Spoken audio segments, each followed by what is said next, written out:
Hello viewers, जैसा कि आपने थंबनेल में देखा ही है कि आज हम मॉर्निंग असेंबली प्रातःकालीन सभा की फाइल के बारे में डिस्कस करेंगे। तो चलिए देर ना करते हुए हम अपना वीडियो स्टार्ट करते हैं।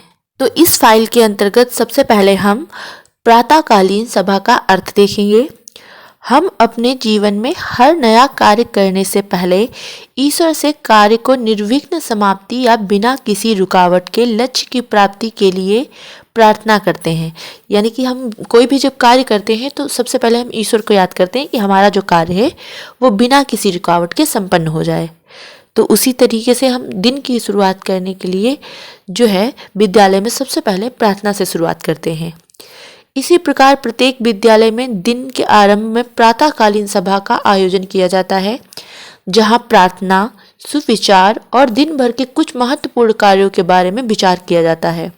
प्रातःकालीन सभा सभी विद्यालयों का एक ऐसा दर्पण है जो उस विद्यालय के भौतिक, सामाजिक, शैक्षिक, मानसिक और आध्यात्मिक वातावरण का साफ और स्पष्ट चित्र दिखलाता है।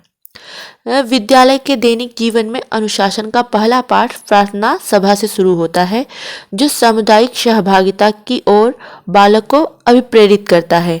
यहाँ उदारता, सहनशीलता, अनुशासन तथा मेल जोल के गुणों का विकास बालक में सर्वाधिक होता है। प्रातःकालीन सभा के बाद हम प्रार्थना सभा का अर्थ जानेंगे। साधारणतया प्रार्थना सभा वह सभा होती है जहां कई लोग मिलकर किसी मूल्यवान वस्तु की प्राप्ति के लिए ईश्वर से प्रार्थना करते हैं। विद्यालय में प्रार्थना सभा में प्रधानाचार्य, शिक्षकगण एवं विद्यार्थी सभी एक साथ मिलकर विद्यालय की दैनिक क्रिया के आरंभ होने से ईश्वर से प्रार्थना करते हैं। प्रार्थना सभा के द्वारा हम ईश्वर के प्रति कृतज्ञता व्यक्त करते हैं। प्रार्थना सभा में गाई जाने वाली प्रार्थनाएं या गीत, राष्ट्रगीत, राष्ट्रगान और देशभक्तिपूर्ण नारे विद्यार्थियों एवं शिक्षकगण में एक नया उत्साह और मातृभूमि के प्रति प्यार और समर्पण का भाव उत्पन्न करते हैं। प्रार्थना सभा की परिभाषा प्रोफेसर फ्रीवेल के अनुसार प्रार्थना सभा विद्यालय की टाउन मीटिंग है। हमारी अगली हेडिंग है प्रार्थना सभा के उद्देश्य। इसमें हमारा सबसे पहला पॉइंट है व्यक्ति एवं बच्चे में ईश्वर एवं आध्यात्मिकता के भाव का विकास करना। अगला पॉइंट विद्यालय में एकता का भाव बनाए रखना। अगला पॉइंट बालकों के आत्मबल एवं आत्मविश्वास को बढ़ाने में मदद करना। हमारा नेक्स्ट पॉइंट है बालकों के धार्मिक एवं नैतिक विकास को बढ़ावा देना। अगला पॉइंट बालकों में राष्ट्रीय एकीकरण तथा धर्मनिरपेक्षता की भावना का विकास करना। और अब हमारी अगली हेडिंग है प्रार्थना सभा का महत्व। इसमें हमारा पहला पॉइंट है प्रार्थना सभा नवीन बालकों में अच्छे चारित्रिक गुणों को विकसित करने में सहायता प्रदान करती है। यह विद्यालय का वह समय है जब विद्यालय के समस्त सदस्य एक जगह व एक स्थान पर एकत्र होते हैं। अगला पॉइंट प्रातःकालीन सभा या प्रार्थना सभा से बच्चों व शिक्षक में आध्यात्मिकता एवं अनुशासन का विकास होता है। अगला पॉइंट प्रार्थना सभा का महत्व विद्यार्थियों में सकारात्मक व उद्देश्यपूर्ण भावना को विकसित करना है।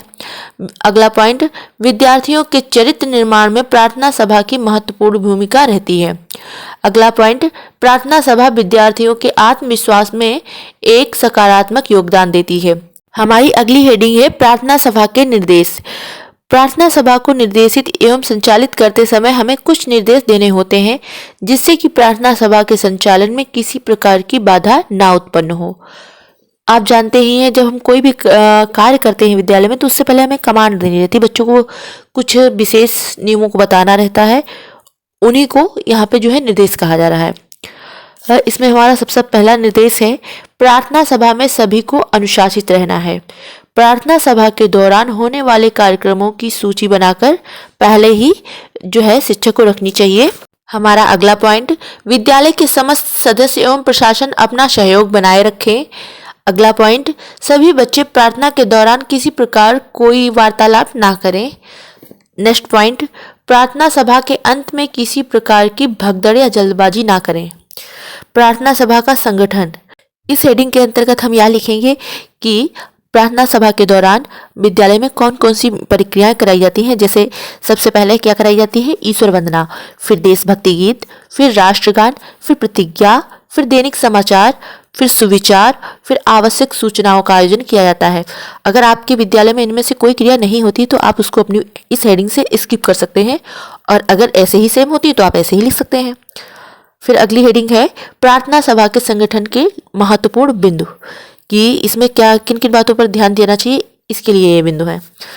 इसमें सबसे पहला पॉइंट है प्रार्थना में भाग लेने वाले छात्र छात्राओं का चयन करना। सबसे पहले हम ऐसे विद्यार्थियों का चयन करेंगे जिनको प्रार्थना पूर्ण रूप से याद हो।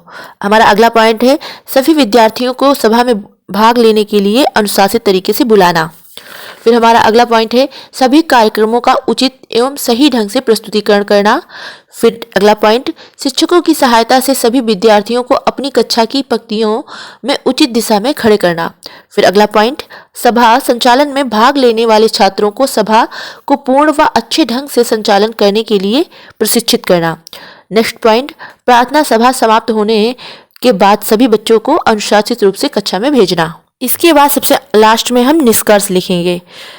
इस प्रकार हम यह कह सकते हैं कि विद्यालय में होने वाली प्रातःकालीन प्रार्थना सभा के द्वारा छात्र छात्राओं का शारीरिक एवं मानसिक विकास अच्छा होता है एवं बालकों में एकता की भावना का विकास होता है। इस प्रकार प्रत्येक विद्यालय में नियमित प्रार्थना करवाना अत्यंत आवश्यक हो जाता है। अतः प्रत्येक विद्यालय में प्रार्थना सभा का आयोजन होना आवश्यक है। अगर आप लोग चाहें तो इस निष्कर्ष में कुछ परिवर्तन कर सकते हैं, और चाहे तो इसी प्रकार से लिख लीजिएगा। और अब हम आगे इसी फाइल के अंतर्गत जो यह हमारा फॉर्मेट दिख रहा है, इसी फॉर्मेट के आधार पर जो हम 16 वीक्स या 140 दिन की इंटर्नशिप किसी विद्यालय में करेंगे, उस विद्यालय की सुबह सुबह की प्रार्थना सभा के बारे में लिखेंगे। और आप जहां इंटर्नशिप कर रहे हैं उस विद्यालय में अगर मॉर्निंग असेंबली में कुछ अलग से होता है तो उन बिंदुओं को भी आप इसमें ऐड कर सकते हैं। अगर वीडियो पसंद आया हो तो लाइक एंड शेयर करें, और वीडियो कैसा लगा कमेंट कर जरूर बताएं। और ऐसे ही बीएड की अन्य फाइलों के लिए हमारे चैनल संस्कृत प्रभा को सब्सक्राइब करें। Thanks for watching.